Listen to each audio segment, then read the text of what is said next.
Hello everybody, welcome back to my channel.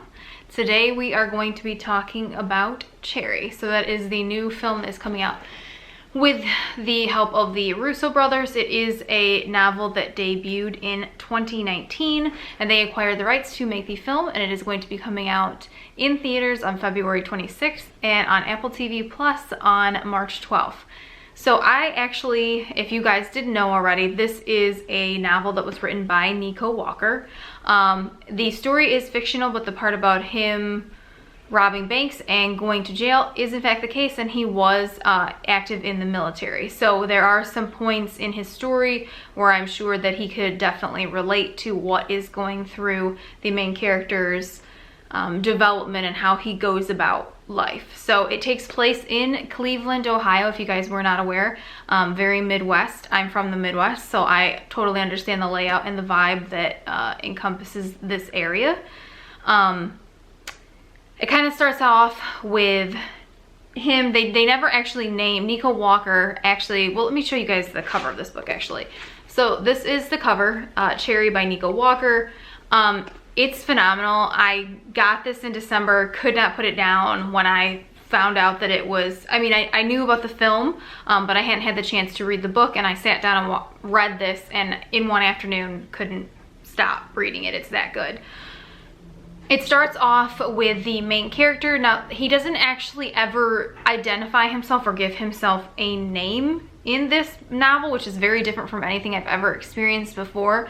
But after a while, you kind of just get used to him. I love Nico's style of writing. I think it's very different. It's innovative. It's very cool. It's spoken almost like a train of thought, where, you know, in your mind, and I don't know how you guys are, we're constantly flitting from thing to thing, and that's kind of how his character develops, and he kind of feels out of place, and what is his place in the world, and how he goes about that, and where he ends up, and how he ends up where he ends up. So it starts off, they call him Cherry in the film with the Russo brothers, so we'll go from there. The book is 6 parts. I know that they've broken it into 4 parts for the Cherry the movie portion. I can read you guys off the 6 parts right now. So there's the prologue that kind of starts off. They do a flash forward to this is exactly where we're at now, and then they do the let's reverse, go back, and see how we got to this point, which I'm a very big fan of. I think it's cool, it's different, as opposed to starting at a beginning and getting to an end. You kind of start at the end and work your way all the way back through the beginning and kind of seeing how those events shaped him and changed him to where he's at. So there is part 1, when life was just beginning, I saw you. Part 2 is adventure. Part 3 is Cherry. Part 4 is hummingbird. Part 5 is the great dope fiend romance, and part 6 is a come down. So I'll give you guys a brief kind of synopsis on each of those parts. Again, I don't want to give away too many details because I do want you guys to go out and read it for yourself. I think it would be very beneficial to you if you did this before you see the movie, just so you can gain a fresh perspective on exactly where they're coming from. So part 1 starts off, he is a student and he's enrolled at school, and he doesn't really know his place in the world, and he just knows he kind of goes to school, and he is into drugs a little bit here. It's the earlier stages though, where he's not, I don't want to say quite addicted, but not to the level that he gets at later on. I'm sure they're going to show you during the film and of course during the book. And he meets Emily, and Emily kind of changes his life. It's a very whirlwind romance. He just likes her. He describes her as fucking beautiful. He thinks she's amazing. He thinks she's super deep. She grew up in Elba, New York, which is also kind of, she can relate to, because where he grows up, it's kind of shitty, kind of run down, and that's just where they grew up. They form a bond, and it's basically that they're both students, and she doesn't really mind the fact that he sells drugs, that he takes drugs, and occasionally she'll dabble, but not really at this point does she actually take part. And they kind of, he feels like he can open up to her like nobody he's ever been able to before. Emily, he describes, kind of moves around a lot. She's not always available all the time, and she kind of disappears. but he still is enamored by her. He just, all right, I found the spot, guys. It's right here. I don't know what she saw in me when we were first together. We used to hook up in this empty chapel at school, and there was this altar. That's not the scene I'm looking for.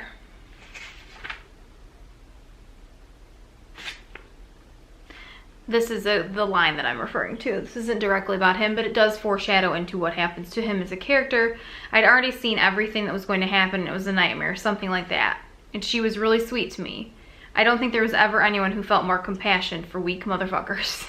If you are not a fan of swearing, this is definitely not the book for you. But he uses this language, but he's actually quite poetic, that you kind of learn as he goes about his journey. So we're going to fast forward about 2 years from here. There is more in there, obviously, but I want you guys to read it. And he decides that he's going to join the military because he really doesn't know what else to do. And all of his friends are doing it, so why shouldn't he? And he talks about the fact that it is way too easy to get in. He doesn't really have to pass much of a physical test or kind of an emotional test. They just kind of say, okay, yep, you're good to go. Emily and him kind of are struggling at this point, that she doesn't want him to go, but she also wants to move around and go to a different school. She'd been saving up, living in Montreal so that she could go to a school in Alaska. There's a lot of different dynamics that play into their relationship at this point. We fast forward all the way to him through base camp, and she comes and visits him at Fort Hood, and they kind of hang out, and then they decide that before he ships out, they are going to get married. So they do that. At this point, I'll go forward a little bit more. He has been on base, and he is what is known as a warrior medic, so that is what he gets classified as. So he goes out, his is Echo Platoon, yeah, Echo Platoon, and he forms a close bond with everybody that he is there with, and he describes a lot of it is, you know, he doesn't exactly tell you the base because he kind of makes a joke and says, if you're not there, you won't know what it is anyway. And he kind of talks about his experiences being overseas and how some people are just over there simply for the sake of just wanting to kill something. Some of them just kind of signed up like he did because they just didn't feel like they had a purpose. But all of them experience horrors like never before. That's kind of like his adventure part, so that kind of leans into part 2. The cherry is referenced in the fact that when you see your first killer, you're right there and you're seeing it for the first time. They call it popping a cherry. And he describes that kind of in detail on how graphic the scene is and everything that he experiences while he's live and in action. He kind of also figures out that they don't do drug tests, so he gets drugs from back home. He kind of just sends like a check or whatever, and they mail them to him. So and at this point he's doing like 20 milligrams of oxy, and he can go on it for about 4 days and not really have that big of a reaction. He feels kind of disconnected from Emily. He doesn't really know what to talk to her about other than the fact that he'll be home soon. He does see her mid-tour, but she doesn't get to come. He is stationed there for a year, by the way, in case you guys were curious. He does come home mid-tour, and they don't really get to spend much time together because she has other things to do with school, and he's really depressed, and he makes a remark that he could have slept with other women while she's not there with him, but he doesn't want to do that because he's married. I think one of the biggest things that I like about him as a character, though he is self-deprecating, he knows that the things that he does are wrong, and he knows that he shouldn't be taking drugs and kind of the things that he does, but he tries really hard to be a good person, and I think deep down he is a good person. I think he's just a little lost in the world and doesn't really know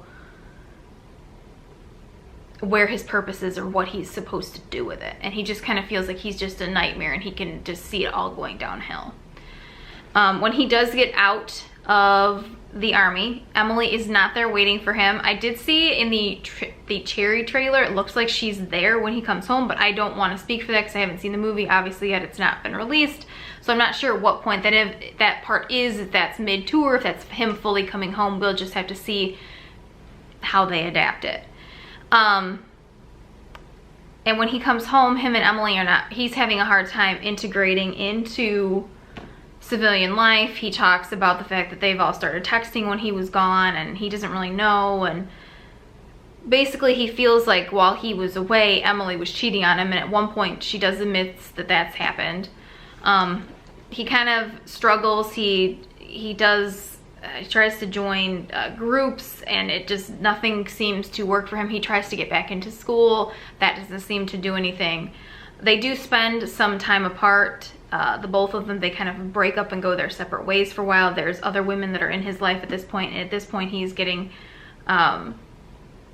he's doing more drugs. He's experimented a little bit with heroin at this point, but not fully. Finally, he decides he's gonna call Emily and says, I forgive you, you know, you just come back. I miss you, I can't live without you. She comes back. She had spent some time in Florida with her dad, and they move in together. And at first it starts out really good, and they bought furniture, and it ends up fizzling out. She moves out for a time, and then she comes back, and then they start getting into heavier drugs. So at this point, him and Emily are together, and they are trying to scrounge up whatever money they have. Her from waitressing, because she does move around as a waitress quite a bit, and him from any little bit of stability he can gain as far as selling. He also tries, he's not really selling too much like he was when he was a student. At this point, he's more just looking for the fixes, and he talks about dope boys and how to find a good one, and kind of the ramifications of if you have a bad one, if they get investigated by the cops, all of that. So money starts becoming a big problem for him and Emily. They just don't have enough money to keep up with their fixes, and they've both said that they've tried to get clean. They even get a dog and say, once we get the dog, we're going to be clean. But it's a real struggle for him and for her. He visits a hospital and tries to get help kind of through the VA. He sees a psychiatrist and says, you know, I feel like dying. I feel like I need to get over this. I need to kick it, but I also can't sleep at night because of everything I saw when I was overseas, and what do I do? And they basically don't help him. And he's kind of left pissed off and angry at the world that he's trying to find his purpose, and he's trying to get help, and he's trying to get right, but nobody seems to want to be able to work with him on that. We get into the robbing of the banks when, like I was saying before, the money starts to become a real issue for the two of them. They can't get their fix anymore like they used to be able to. And at this point, they're into hardcore heroin, 80 milligrams of oxy, scores of drugs, everything you can imagine they're pretty much doing. But heroin is the main objective at this point. So he decides, he hangs out with a group of guys. They decide they're going to start robbing banks. He does go in without a mask or anything on, and he just slips a note to the teller and says, basically, it's a robbery, I need cash. They give him whatever is in the drawer. He has a gun with him, but he tells you he doesn't pull guns on anyone because he just wants the cash. That's all he wants. He leaves, and then they split it usually 3 ways if it's a 3-person job, or if it's 5, and then obviously someone's driving the getaway car. And over time, he starts to become kind of identified, but the guy tells him, well, it's no big deal, until it is a big deal. And one morning, it does all go south.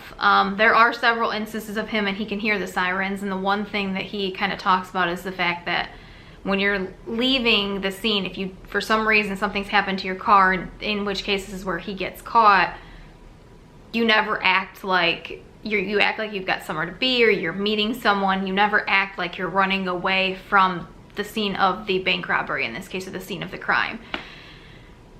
I think it is a great book. I think it's extremely well written. I can't wait for him to come up with more novels, because I really do like his writing style. I think Cherry is going to be a tough movie to watch, but I think it's a movie that everybody kind of needs to see, and to talk about the opioid epidemic that was sweeping the Midwest. I do think it's a very good adaptation of things that happen, and how we need to do more help for those that do struggle, and when they come back, of integrating them into society, and you know, when they go overseas and then they come back and everything's kind of changed. And yeah, it's very metaphorical in a sense. I love his character. He's very poetic. He's way smarter than he thinks he actually is, and I just wish that he's one of those ones that sometimes you want to smack him because you're like, oh my God, why are you being so dumb? And then other times you're like, wow, that was really profound. But he has a lot of great references in here. I think you guys should definitely read it. Obviously, Cherry is going to be played, that's what they've dubbed him in the movie, is going to be played by Tom Holland. And then Emily is going to be played by Ciara Bravo. I'm really excited to see what they do with it and how they kind of morph it film-wise. The promo posters have been super cool. I think that Tom will do a really great... Like I was saying, I really think it's a book that you should read before you watch the movie. I think it's really innovative. It's very different. It makes you put things in a new perspective, and I'm always on board for a book that does that. But yeah, stay tuned, guys. And as always, if you like this video, feel free to like and subscribe. I'm going to be doing more. I will do a full in-depth review of Cherry when it is released. I will not be going in theaters to see it, just with everything going on with coronavirus. It's not my comfort level, but I am going to review it when it comes out on March 12th on Apple TV. But here it is again, Cherry by Nico Walker. Go get it. I love it. I think you guys will too. Definitely, definitely worth the read, and I will see you guys in my next video.